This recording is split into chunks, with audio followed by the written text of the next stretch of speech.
బాగా చెల్ ఏటంటే అటు పోదాం రా అంటే ఉబ్బియాలి. బావని చూడు మొత్తం ఫుల్ కాటన్ బీర్లు తీసుకునేటట్టు చెప్తా నేను. పెద్ద తమ్ముడు నీ బాధ్యత ఏంటంటే ఇంటికి కోడుతున్నా అక్కనో బావనో పైసలు అడుగును కిలో 2 కిలోల మటన్ తీసుకురావాలి నువ్వు పోయి. మెల్లగా బతిలాడి మార్కెట్ పోయాలని పైసలు తీసుకుంటా మటన్ చికెన్ కి. ఇంత ఎక్కువనే వాడుక అన్న కిలో మటన్ కూడా ఎక్కువ తేవాలి. మనకే కదా ఎక్కువ తీసుకొస్తా.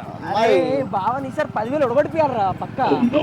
మొత్తం చేద్దా చిన్న తమ్ముడు నువ్వే ఎక్కియాలి బావని. బావని ఎక్కితే నేను ఉన్నగా చూడు మొత్తం బావని వేరే ఎత్తా నేను. మొత్తం లేపాలి బావని. బావన్ చూడు ఎట్లా చేస్తాను బావన్ మొత్తం వేరే లెవెల్ ఉబ్బిస్తా నేను.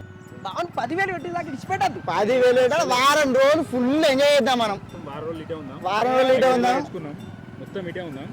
రోజోటి ఫుల్గా చికెన్ మాటలు చేపలు తెల్లగాలు కూడా అన్న. తెల్లగాలు కూడా రేపు ఈ వారం రోజుల మళ్ళీ 3 బీర్లు అయితే రేపు తెల్లగాలు కూడా పోదాం మనం. తెల్లగాలతోనే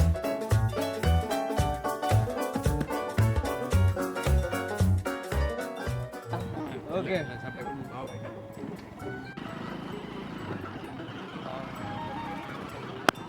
బాగుంటారా ఎటు పోతారా బావా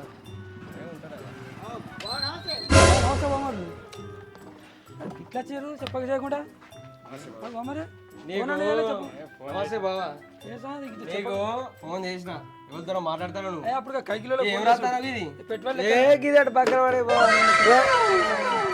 ఇంత మంచిదేనా బావా? ఇంత మంచిగా ముద్దుగా తయారే నువ్వు.